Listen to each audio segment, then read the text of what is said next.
happens to be the first stone which was used in the construction of the first house of God, doesn't it become very precious and lovely? It is, but some people say that it is brought from the Jannah. They're not asking that question. First answer this question. Don't you see any reason why that stone should be loved very specially? It should be, but both of you not be given. No, the Hindus say that if we are worshipping cow or something like that, stone statues, you two people give bosa. Now the question has changed the form. He says, the new question is that Hindus say, because when we worship cows, you object, and yet you give bosa to the stone. How do they worship cows? Do they kiss the cow? When you kiss anybody, do you worship him? Kiss is not a sign of worship at all. It's a sign of love. And we never object against Hindus loving anybody, anything in the world. We love our horses, our cattle, our little colts. We hug them, we kiss them. There is nothing wrong. There is no contradiction in Islam. Love is something else, worship is something else, because we object to their worshipping God, not kissing God, kind of worshipping cows, not kissing cows. You understand? Thank you. Any other question, please? Yes, come on and let's try the microphone. Over there, yes, it seems to be all right now. Assalamu alaikum, Hazrat. Welcome. My name is Shahab Sheikh. I'm from North Turk Jamaat. One of my non-Hindu Muslim friends asked me this question. If the promised Messiah is so dedicated and so deep in love with Prophet Muhammad's kingdom, peace be upon him, why didn't the promised Messiah perform Hajj? When the Holy Prophet ﷺ was prevented forcibly from performing Hajj, he did not perform Hajj. That is what Surah Al-Fatah is all about. That is the history created on the field of Hudaybiyah. Surah Hudaybiyah is related to that issue. So the inference is that whenever somebody is forcibly prevented from performing Hajj, he must not perform Hajj. Otherwise, he will be contradicting the conduct of Muhammad sallallahu alaihi wasallam. So this was the situation vis-a-vis Hazrat Masih Maud al-Islam. He was forcibly prevented because already at that time in Mecca and Medina, all over the Muslim world, edicts had been issued that he has forfeited his right to live. If ever he comes here, he will be killed. So when Ahmad sallallahu alaihi wasallam in that situation abstained from performing Hajj, why should Masih Maud have done the Hajj at the same time, in the same situation? Understand? Thank you. Yes, please. Assalamu alaikum. My question is... and your name is? Yes. My name is Suhaib Ami. I'm from Scarborough, Jamaica. Right. I'm only a social study group, Islamic study group, that you asked me set up, but there's one thing I was thinking about.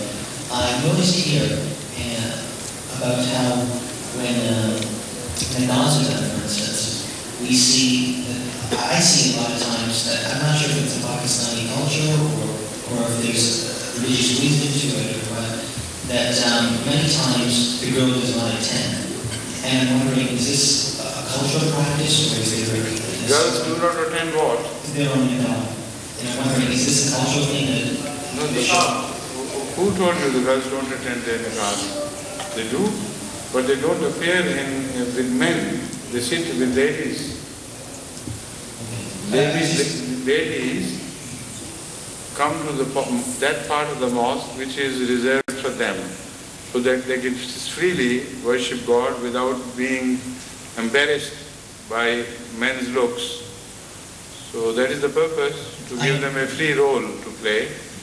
And the Ahmadi girls who are to be married, they also participate in that nikah. I understand, yes. I thought it was... No, it's not true. That's fine. Thank you.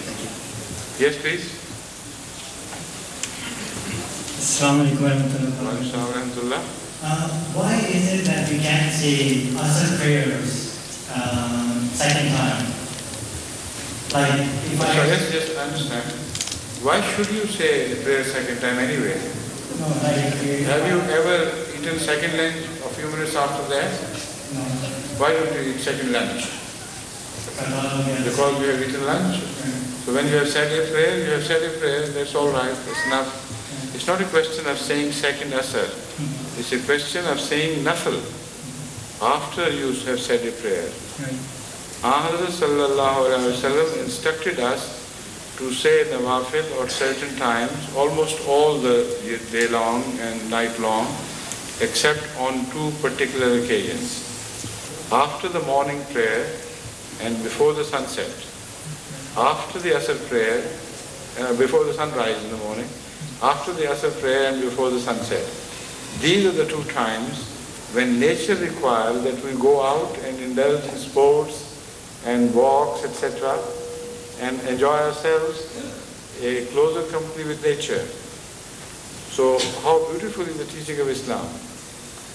God has forbidden us to over-indulge in religious and in worship for the sake of artificially pleasing God.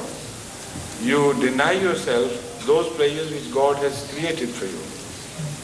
And because they are very special times, so Allah says, I don't want your worship here now. Please go ahead and enjoy yourself. So that is the message. No, what I mean is like, if I said my Zohar prayer individually, and I go to the mosque and there's a Jamaat going on, I'll attend it. Right. But if I've said my Asr prayers, if you have said your Asr prayer individually and there is a congregational Asr prayer, you can join that Asr prayer. The first will become nafil and the second would be right one. Because congregational prayer has a superiority over the ordinary prayer.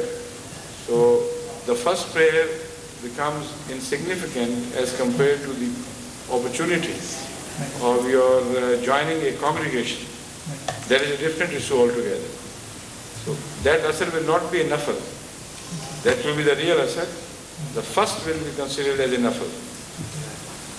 Okay? Any other question? Yes, please. No, just a moment. With one without cap first, then you'll turn.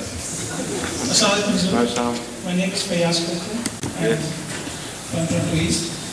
You're trying to what? From Toronto East. Toronto East. Will you bend further down? Go get this right, yes.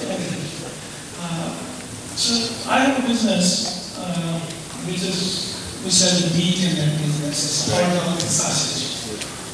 And like I am asked this question how many times from last 4 years in the business. Okay, we have the model that's all beef. Right. But it's not halal, it's not the way we say halal. Okay, should we then... If you are not in business, then will you eat? I have no idea this, I must ask. No, you're not asking that. You're asking because I'm in business, so can I eat? Like all the Muslims come, they ask me, what is this? Your being in business or not being in business is irrelevant to the question. The question is simply this: can any Ahmadi Muslim, any Muslim for that matter, eat that meat which has been slaughtered for the sake of use by human beings, yet Bismillah, Allah Akbar has not been recited before it was slaughtered? That is the question? Okay. It is permissible to eat that meat, provided you say Bismillah, Allah Akbar before eating that meat. Okay, also, Provided it is slaughtered for the purpose of human consumption. And it is not haram otherwise. Then of course it is permissible. okay, sir. Thank you. Part of the question is, sir, we sell the sausages and that's pork. You are not permitted by Rasulullah Sallam to sell sausages. If you do that, you are defying his instructions.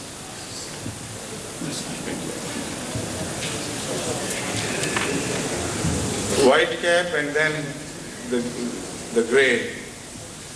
Assalamu alaikum. Dr. Momin Sahib. Assalamu alaikum. My name is Nasir Ahmed Khalid. Right? I'm from Pakistan, Wadwa, here from Scarborough, Jamaat.